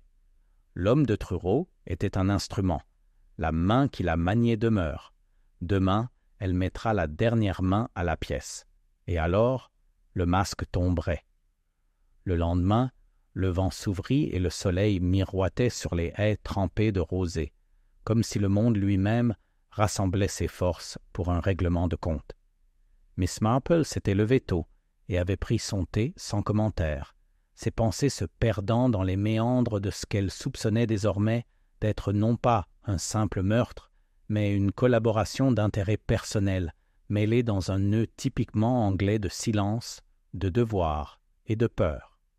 À 9h30, elle rédigea un mot et envoya la jeune Bess du presbytère le remettre en main propre à Laurence Gale. Un autre était adressé à Violet Harroway, au bon soin de sa tante à Exeter, bien que mademoiselle Marple fût certaine que ce dernier ne serait jamais posté. Un troisième fut discrètement remis à l'agent Bream avec une seule requête griffonnée soigneusement en haut. « Veuillez me rejoindre au salon du presbytère à 11h. N'arrivez pas avant. » Lorsque l'horloge du couloir sonna l'heure, la pièce était prête.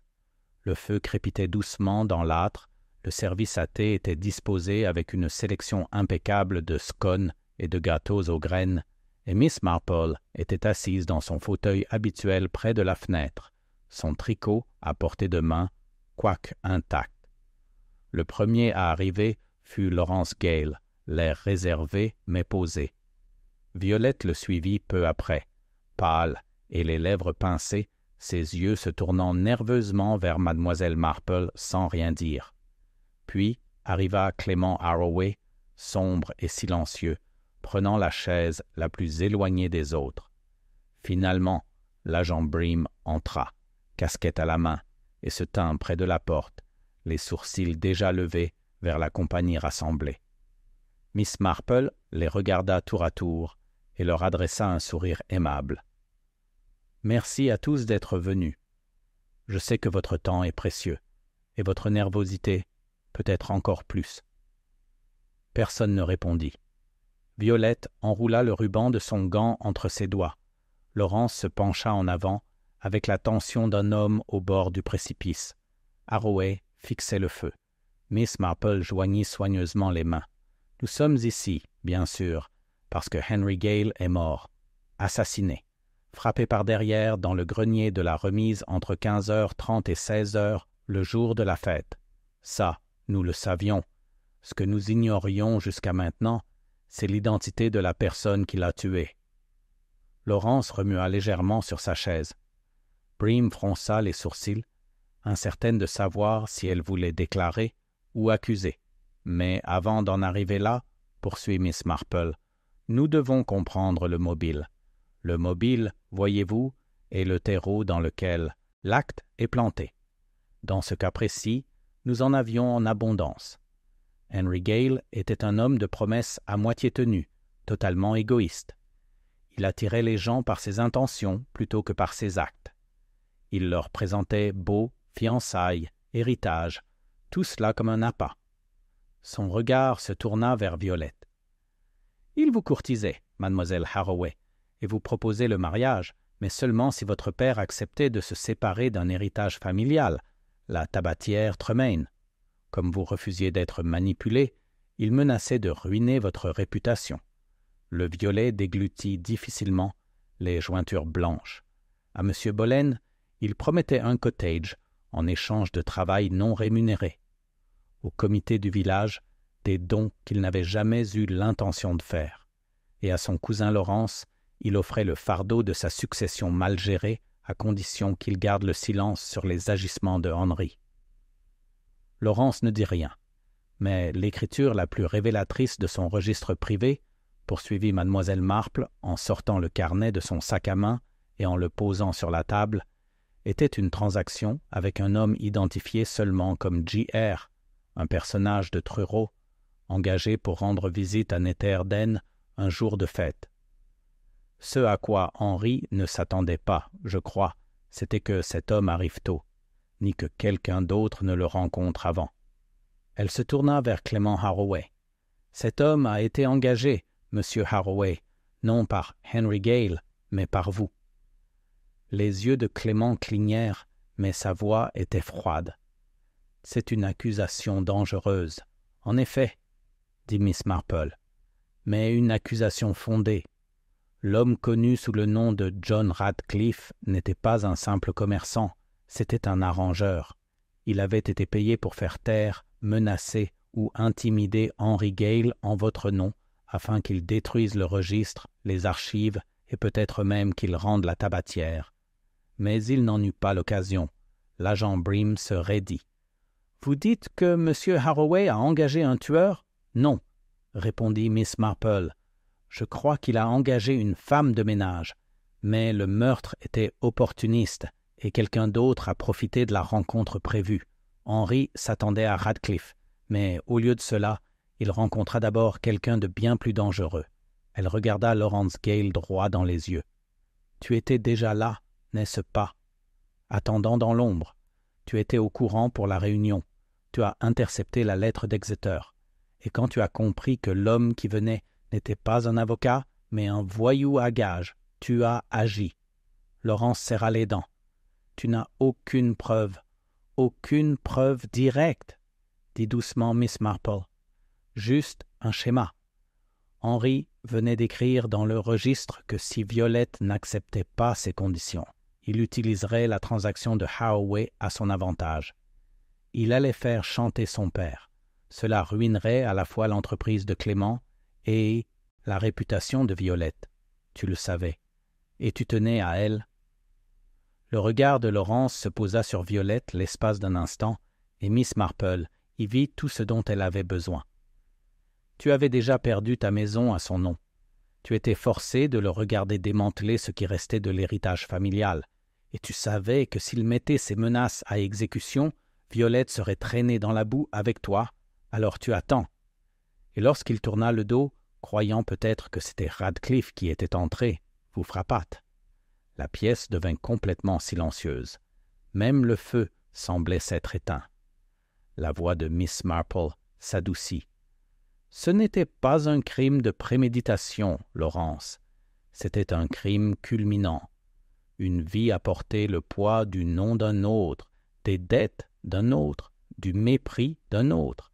Et lorsque la ligne finale fut tracée, quand Henri rejeta toute la faute sur vous, vous le restituez. » La voix de Laurence, lorsqu'elle se fit entendre, était basse et tendue. « Vous ne comprenez pas ce qu'il s'apprêtait à faire. Je comprends mieux que vous ne le pensez, » répondit Miss Marple. Il ne se contentait pas de vendre le reste. Il vendait des gens, leur réputation, leur sécurité. Et vous pensiez que personne d'autre ne l'arrêterait. Bream s'avança. « Monsieur Galdo, vous niez cela ?» Laurence resta muet. Violette se leva, les yeux écarquillés par le choc. « Laurence, pourquoi ne m'avez-vous rien dit ?» Il la regarda enfin, pleinement, et, pour la première fois dans ce long et tortueux déroulement des événements, sa voix se brisa. « Parce que je ne voulais pas que vous me regardiez comme ça. » Mademoiselle Marple se leva également. « Vous devez accompagner l'agent maintenant, Laurence. Il y aura des questions. Mais je soupçonne que la couronne verra la différence entre un meurtre planifié et un moment de terrible lucidité. » L'agent Bream posa une main sur le bras de Laurence, la guidant vers la porte. Il ne résista pas. Violette reste figée, son père à ses côtés, sans rien dire. Lorsque la porte se referma derrière eux, seul le feu créé dans la pièce. Mademoiselle Marple retourna à sa chaise, le registre refermé, les fils enfin tissés. Ce n'est jamais l'acte seul qui résout un mystère, songea-t-elle. C'était l'instant qui précédait la dernière hésitation humaine. Et à Netherden, cette hésitation avait résonné à travers les poutres de la remise pour enfin se répercuter dans le salon du presbytère, où les histoires s'arrêtaient et où la compréhension commençait. 2 jours s'étaient écoulés depuis que Laurence Gale avait été discrètement placée en garde à vue, et pourtant Netherden n'avait pas retrouvé son rythme habituel. La postière marquait encore une pause au milieu de sa phrase à l'entrée des clients. Les conversations des salons de thé étaient plus douces, interrompues par de brusques silences à la prononciation de certains noms. Et Madame Dempsey, qui autrefois se plaisait à prédire les bancs de mariage, se limitait désormais à des commentaires sur la météo. Mademoiselle Marple, quant à elle, restait calme et sereine. Elle avait passé les heures suivantes à vaquer à des occupations plus tranquilles, cueillant des roses dans le jardin du presbytère, tricotant une écharpe qu'elle n'avait pas l'intention de porter et répondant à plusieurs lettres de vieux amis de St. Mary Mead. Mais sous cette douce apparence, ses pensées bouillonnaient, car le mystère, bien que formellement résolu aux yeux de la loi, subsistait encore de petites questions sans réponse qui refusaient de s'apaiser. Le 3e matin, Violette Harroway arrive au presbytère sans prévenir. Elle ne portait pas de chapeau et sa posture habituellement impeccable s'était adoucie. Miss Marple la salua d'un sourire affectueux et l'invita dans le salon où le feu avait déjà été allumé. « J'espère ne pas être indiscrète, » dit doucement Violette. « Pas du tout, ma chère. Asseyez-vous, s'il vous plaît. »« Du thé ?» Violette hocha la tête. Tandis que Miss Marple versait, elle observait la jeune femme avec une empathie discrète. Les yeux de Violette, bien que secs, avaient l'éclat vitreux de l'épuisement. Ses doigts tremblaient en soulevant la tasse de thé. « Il fallait que je vienne, » commença Violette d'une voix à peine plus forte qu'un murmure. « J'avais besoin de demander si tout cela était vrai, tout ce que Laurence avait avoué. L'avait-il vraiment fait seul? » Miss Marple la regarda pensivement. « Il a porté le coup, oui, mais il est rare qu'un crime comme celui-ci survienne seul. Laurence a agi seule, mais sans conséquence. Il faut se garder de simplifier à outrance le cœur humain, surtout lorsqu'il est question de culpabilité. » Violette fronça les sourcils. « Je ne lui ai jamais demandé de faire ça. Je n'ai jamais voulu la mort d'Henry. »« Non, » dit doucement Miss Marple, « mais tu as peut-être souhaité qu'il se taise, et de tels souhaits, lorsqu'ils sont nourris par de mauvaises oreilles, peuvent devenir bien plus dangereux. » Violette tressaille. « Je pensais qu'il essayait de me protéger. Il l'était, mais la protection, comme tu le sais maintenant, ressemble parfois beaucoup à une possession. » La pièce se tut, à l'exception du léger tintement de la porcelaine. Miss Marple poursuivit. Il n'avait pas l'intention de le tuer en entrant dans la remise, mais Henry, j'imagine, était dédaigneux. Peut-être a-t-il ri, peut-être a-t-il de nouveau menacé Laurence, et à cet instant, Laurence ne vit d'autre issue que la violence. Violette baissa les yeux. Et l'homme de Truro, a-t-il jamais atteint Henry? Non. Laurence arriva le premier. John Radcliffe n'entra jamais dans le grenier. Il a probablement attendu dehors que l'agitation commence, puis s'est éclipsé. Violette a murmuré.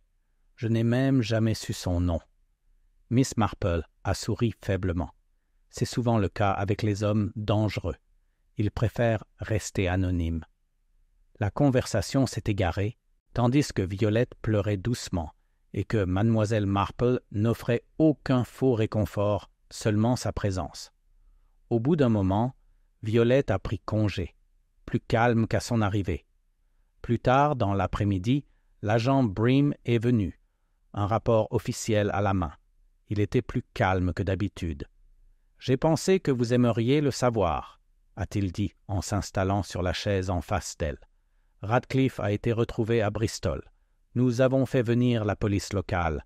Ils ne parlent pas beaucoup, mais ils ont confirmé qu'il avait été embauché par quelqu'un de ce village. L'argent a changé de main par l'intermédiaire d'un tiers à Exeter. Et l'enveloppe dans la sacoche? Vierge. Mais l'écriture correspondait au registre des commandes de Clément Haraway. Miss Marple a hoché la tête. J'avais un pressentiment. « Nous ne porterons pas plainte contre Haraway », a ajouté Bream. « Radcliffe affirme qu'on ne lui a pas demandé de faire du mal à qui que ce soit, simplement de récupérer un objet discrètement et discrètement. Cela confère à M. Haraway un démenti plausible, et les aveux de Laurence rendent le reste plutôt clair. »« Clair sur le papier, peut-être, » murmura Miss Marple. Bream parut mal à l'aise. « Pensez-vous que ce soit juste, laisser Haraway libre ?» Miss Marple prend son temps pour répondre. « Le droit est un outil plutôt brutal, agent. Parfois, il convient, souvent, il blesse. Ce qu'a fait Haraway était moralement ignoble, mais pas légalement criminel. Il a joué avec le feu, et c'est Laurence qui a été brûlée. » Bream baissa les yeux. « Les villageois n'arrêtent pas de me demander si c'est fini. » Mademoiselle Marple sourit tristement, singant. « Mais je soupçonne qu'ils en parleront pendant des années. Pas les faits, mais le sentiment.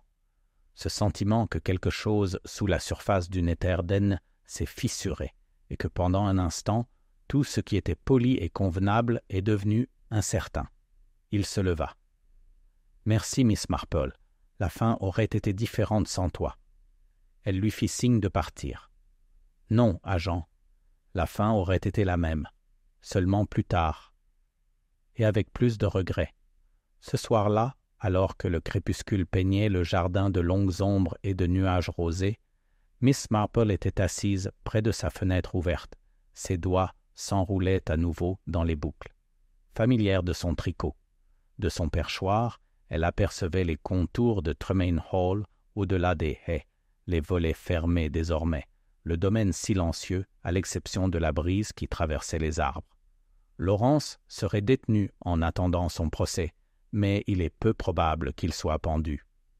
Le juge voit les circonstances atténuantes, le poids de la responsabilité longtemps assumée, la pression exercée par la famille, la société et la honte. Violette, quant à elle, avait recommencé à aider son père à la boutique. Un peu plus calme, un peu plus humble. Une part d'elle se souviendrait toujours du moment où loyauté et conséquence s'étaient heurtées et avaient causé la mort d'un homme. Et Clément Haraway? Miss Marple imaginait qu'il se réfugiait dans la sécurité de ses vieilles habitudes. Polir l'argenterie, inspecter les registres, ne plus conclure d'accords annexes. Un homme humilié non par la culpabilité, mais par la peur. Ce n'était pas la justice au sens strict, mais la justice dans des villages comme Netherden était rarement façonnée par les tribunaux. Elle était façonnée par la mémoire. Et la mémoire, pensa Miss Marple, avait une longue ombre. Elle baissa les yeux sur son carnet une dernière fois. Affaire conclue. La vérité n'était pas entièrement dite à voix haute, mais néanmoins entendue.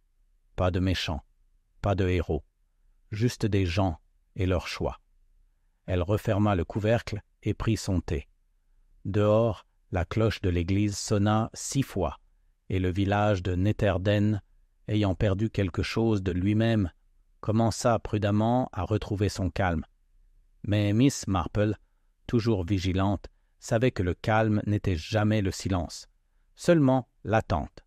Ce n'est qu'une semaine après les funérailles que les premiers signes de normalité commencèrent à revenir à Netherden. Les cloches de l'église sonnèrent à nouveau pour les offices plutôt que pour le chagrin. Les enfants retournèrent à leurs jeux au bord du pré. et Madame Pitney rouvrit son étal de fleurs avec des compositions plus gaies que respectueuses. L'air exhalait un parfum persistant d'automne, pas encore tout à fait là, mais plus d'été. Les champs avaient pris une teinte dorée plus discrète, et les ronces du chemin arboraient les premiers signes de mûre en pleine croissance. Pour un passant ignorant, la vie aurait pu sembler avoir repris son cours. Mais pour ceux qui s'étaient tenus près des bords brisés de la tragédie, quelque chose subsistait sous la surface, pas exactement du chagrin, ni même de la peur, mais une prudence plus profonde. Le sentiment que la civilité, bien que forte, n'était encore qu'une peau tendue sur des os bien plus complexes. Mademoiselle Marple, quant à elle, n'avait rien changé à ses habitudes. Elle se levait toujours à 6h30, prenait son petit déjeuner près de la fenêtre et flânait dans le chemin après la chapelle. Pourtant, ses pensées étaient plus calmes, intérieures et sereines. Elle n'avait pas parlé de l'affaire depuis sa dernière conversation avec l'agent Bream et n'avait pas non plus tenu au courant sa chère amie Dolly Bantry, à qui elle envoyait habituellement des comptes rendus détaillés de ses enquêtes. Elle aurait le temps, bien sûr, mais quelque chose dans cette affaire particulière l'avait frappée différemment. Peut-être était-ce la façon dont elle s'était terminée, non pas avec satisfaction, mais avec compréhension.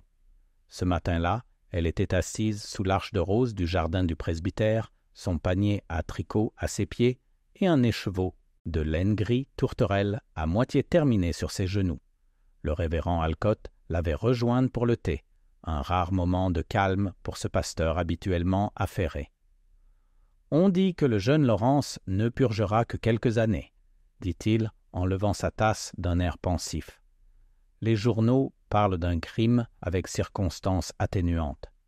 Miss Marple hocha la tête, ce qui, je suppose, est plutôt juste, même si j'ai toujours trouvé ces expressions un peu trop bien faites pour ce qu'elles décrivent. Le révérend Alcott la regarda de ses yeux bienveillants et là. « Croyez-vous que justice a été rendue ?» Elle marque une pause, achevant une rangée de mailles avant de répondre. « Dans un village comme Netherden, dit-elle doucement, la justice n'est pas une question de verdict. Cela se mesure à la façon dont les gens se souviennent et à la façon dont ils choisissent de continuer. Laurence a tué un homme, oui, dit-elle, et il portera ce souvenir toute sa vie, comme peut-être d'autres qui n'ont jamais levé la main mais ont néanmoins contribué à façonner ce moment. » Le révérend ne dit rien, mais son silence était pensif. Un coup frappé à la grille latérale les interrompit. C'était Violette Harroway, portant un petit paquet enveloppé dans du papier kraft. « Pardonnez-moi, » dit-elle en hésitant juste après le treillis. « Je ne resterai pas longtemps. » Miss Marple posa son tricot. « Entrez, ma chère. »« De rien. » Violette entra dans le jardin et lui tendit le paquet. « J'ai pensé que vous devriez avoir ceci. » Miss Marple l'accepta avec précaution et détacha le papier. À l'intérieur se trouvait la tabatière de la famille Tremaine, polie, sans marque, son blason encore intact. « Mon père a dit qu'il fallait la rendre, » expliqua Violette. « Il n'aurait pas dû essayer de marchander avec. » Henri non plus. Miss Marple passa légèrement le doigt sur la gravure. « Des objets comme celui-ci portent plus que l'histoire, je crois. Ils absorbent aussi des secrets. » Violette sourit faiblement. « C'est bien ce que je pensais. Il n'a plus sa place dans une vitrine. Peut-être dans un tiroir. Un endroit tranquille. »« Un endroit oublié ?» demanda doucement Miss Marple. « Non, juste en paix. » Elle ne s'attarda que quelques minutes, échangeant quelques mots avec le révérend, avant de quitter le jardin avec la même grâce tranquille qu'à son arrivée. Miss Marple la regarda partir avec une expression dépourvue de pitié, seulement d'un respect discret. Plus tard, dans la journée, Miss Marple emprunta le sentier familier qui traversait le cimetière et longeait la verdure. Elle passe devant les portes closes du domaine de Tremaine, les volets clos, les couloirs résonnent de l'absence de son dernier héritier. Le terrain, soupçonnait-elle, serait vendu dans l'année, peut-être transformé en pensionnat ou en maison de convalescence. L'un ou l'autre valait mieux que de le laisser dépérir sous le poids des fantômes familiaux. En approchant du bureau de poste, elle s'arrêta près de la fenêtre où mademoiselle Dorset déposait de nouveaux avis sur le tableau. Naissance, un chat perdu et un prospectus manuscrit pour une foire aux récoltes. La vie reprenait. Elle entra pour poster sa lettre à Dolly. « Oh, mademoiselle Marple !» dit mademoiselle Dorset en soupesant l'enveloppe. « Ces dernières semaines ont été si étranges, n'est-ce pas? J'espère que les choses se calment maintenant. »« Je le crois, » répondit mademoiselle Marple, même si j'ai toujours pensé que le calme était simplement le nom qu'on lui donnait, quand rien d'autre ne faisait de bruit. Elle partit avec un petit sourire et retourna lentement vers le presbytère, le soleil couchant, donnant aux dahlias du jardin une teinte plus vive que d'habitude. Elle s'arrêta sous l'orme du portail arrière et regarda vers les champs, où les corbeaux tournoyaient en de larges cercles paresseux. Ce soir-là, dans sa chambre, elle ouvrit son carnet pour la dernière fois. Dernière entrée, l'affaire de la remise. Pas de méchants, seulement des gens acculés par l'orgueil, le secret et la peur, la justice rendue dans la forme, la clémence exigée dans la mémoire. Une mort, mais de nombreux comptes à rendre. Elle referma doucement le livre et le remit sur l'étagère supérieure de son bureau, où il rejoignit les autres volumes de petites choses résolues. Le monde, pensait-elle, produirait toujours plus d'énigmes. Mais pour l'instant, Nether ne pouvait se reposer. Tandis qu'elle éteignait la lampe et tirait le rideau, le village s'installa à nouveau autour d'elle, non pas restauré, non pas inchangé, mais à nouveau entier à sa manière. Car la vérité, comme elle le savait bien, n'était pas toujours la lumière exposée, mais parfois l'ombre qui expliquait.